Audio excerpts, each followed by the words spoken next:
मतदान दल क्रमांक 27, इन्हें मतदान केंद्र क्रमांक 5 आवंटित किया गया है। वन रक्षक पुरुषोत्तम पट्टा। ये मीठी गूंज है जन जन की ताकत और जिम्मेदारी की। ये मीठी गूंज सशक्त करती है लोकतंत्र को। स्याही का ये छोटा सा निशान तय करता है सुनहरा भविष्य।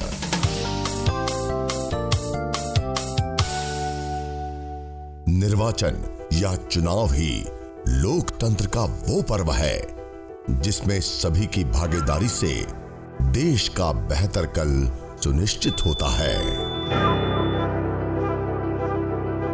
गांव की सरकार, पंचायत सरकार, कस्बे, शहर और जिले की सरकार, एक शब्द में कहें तो स्थानीय सरकार। मध्य प्रदेश में स्थानीय सरकार का चुनाव और इसकी पूरी प्रक्रिया बेहद पारदर्शी और आसान है। मध्य प्रदेश में 1994 में अस्तित्व में आया राज्य निर्वाचन आयोग स्थानीय सरकार का चुनाव करवाता है।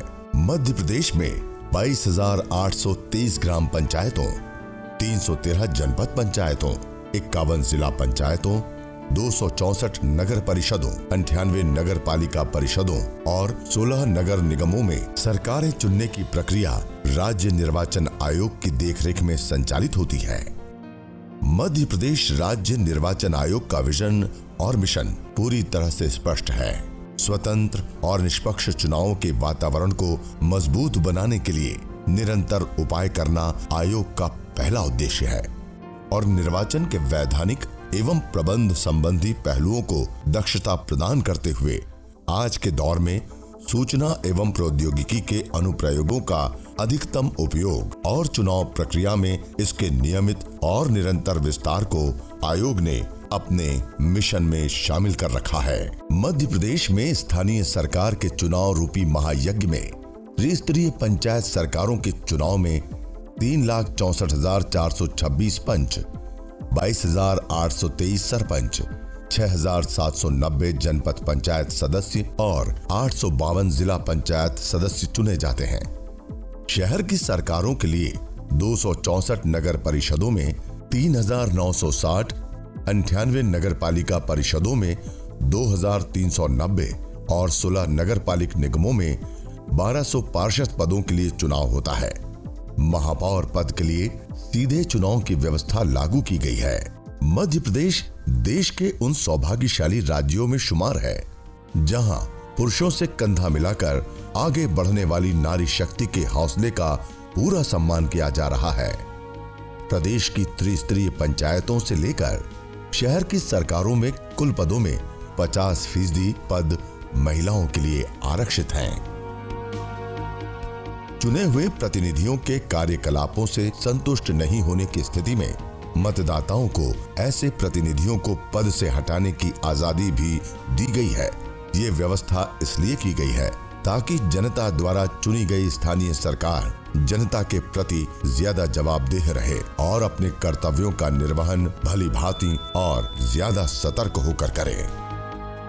मध्य प्रदेश राज्य निर्वाचन आयोग को अनूठे और सारगर्भित नवाचारों के लिए देशव्यापी कई पुरस्कारों से नवाजा गया है। इस कड़ी में कंप्यूटर सोसाइटी ऑफ इंडिया द्वारा दिया गया award of excellence, Skoch award of merit, विज्ञान एवं प्रौद्योगिकी विभाग द्वारा नवाचारों के लिए पहले पुरस्कार से आयोग को सम्मानित किया जाना शामिल है।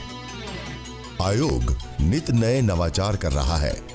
वोटिंग के दौरान परिचय के लिए तय दस्तावेजों की सूची में आधार कार्ड को लेकर आयोग ने अनूठा प्रयोग किया। वोटर को आधार कार्ड नंबर बताने पर उसकी पहचान सुनिश्चित करने वाली मशीन पर अंगूठे का निशान लेकर वोट डालने का अधिकार दिया गया। ये प्रयोग बेहद सफल रहा। आने वाले चुनावों में आयोग इस व्यवस्था को स्थायी तौर पर लागू करने जा रहा है। समस्त मतदान दलों के पीठासीन अधिकारी कृपया ध्यान दें, इस निर्वाचन में मतदाताओं को ई पर्ची के माध्यम से भी मतदान करने की अनुमति आयोग के द्वारा प्रदान की गई है। राज्य निर्वाचन आयोग ने ये सुनिश्चित कर लिया है कि यदि कोई व्यक्ति अपना कोई डॉक्यूमेंट लेके नहीं भी आता है और केवल मोबाइल के ऊपर ई मतदाता पर्ची दिखा देता है, तो वो ई मतदाता पर्ची के दिखाकर भी अपना वोटर की जो सुविधा है उसे मिलनी चाहिए, जो उसका अधिकार मिलना चाहिए वो उसे मिलेगा। निर्वाचन आयोग ने जो मोबाइल ऐप की शुरुआत की है वो बहुत ही अच्छी है। मैंने भी अपना वोट जब डालने गया था तो मैंने अपना मोबाइल ऐप से डाउनलोड किया निर्वाचन मेरा मतदाता सूची पत्र और उसके माध्यम से मैंने अपना वोट डाला। नवाचारों के तहत आयोग प्रदेश में स्थानीय सरकारों के चुनाव मल्टी पोस्ट इलेक्ट्रॉनिक वोटिंग मशीनों के तहत करवा रहा है। फोटो युक्त मतदाता सूची भी इसी नवाचार का हिस्सा है। राज्य निर्वाचन आयोग ने चुनाव की प्रक्रिया को सरल बनाने के लिए ऑनलाइन इंटीग्रेटेड एप्लीकेशन तैयार की है। एप्लीकेशन को इस तरह से विकसित किया गया है कि इसके माध्यम से कार्य करने पर निर्वाचन नियमों के तहत प्रारूप एवं परिशिष्ट स्वतः ही जनरेट हो सकेंगे। इससे मतदान दल रवाना होने, उनके मतदान केंद्र पर पहुंचने, मॉक पोल मतदान शुरू होने, 2-2 घंटे में मतदान प्रतिशत, मतदान समाप्त होने की जानकारी पीठासीन अधिकारी द्वारा SMS से पहुंचेगी। चुनाव आयोग ने पहली बार मतदाताओं और प्रत्याशियों की जानकारी मोबाइल पर उपलब्ध कराने के लिए चुनाव ऐप का प्रायोगिक तौर पर सफलतापूर्वक उपयोग किया है।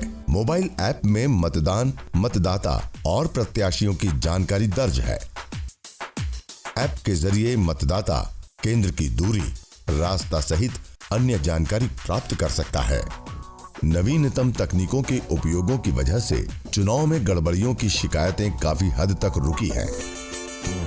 स्थानीय सरकार के चुनाव में इलेक्ट्रॉनिक वोटिंग मशीन और फोटोयुक्त मतदाता सूचियों के ग्राम पंचायत स्तर तक विस्तार के मोर्चे पर चुनाव आयोग काम कर रहा है। लिफाफे हम जो तैयार करते थे, 32 प्रकार के लिफाफे तैयार करना, उनको सील करना एक लंबी प्रक्रिया हुआ करती थी। उसके स्थान पर अब आयोग ने एक फाइल फोल्डर तैयार कर दिया है। उस फाइल फोल्डर में पूरी चेक लिस्ट लगी हुई है। बड़ा आसान काम हो गया है। ये आयोग का ये कदम निस्संदेह बड़ा प्रशंसनीय है और हम लोगों को भी इसमें बड़ी सुविधा हो गई है। गाँव में अच्छा शांति का माहौल चल रहा है। सब उत्साह से चुनाव वोट डालने आ रहे हैं। वोट करने आए कि जिला सदस्य द्वारा हमारा गांव का विकास हो, अच्छे काम हो। वोट देना जरूरी है क्योंकि गांव का विकास बढ़े और उन्नति पे आवे।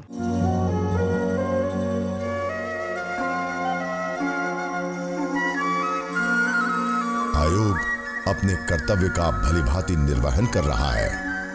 जिम्मेदारी वोटरों और चुनाव लड़ने या लड़ाने वाले उन जनप्रतिनिधियों की भी है जो लोकतंत्र की मजबूती और प्रदेश के विकास की अवधारणा को संबल प्रदान करने वाले महायज्ञ में बढ़ चढ़कर आहुति डाल पूरी व्यवस्था को और ज्यादा सुदृढ़ बनाने में अहम भूमिका अदा कर सकते हैं।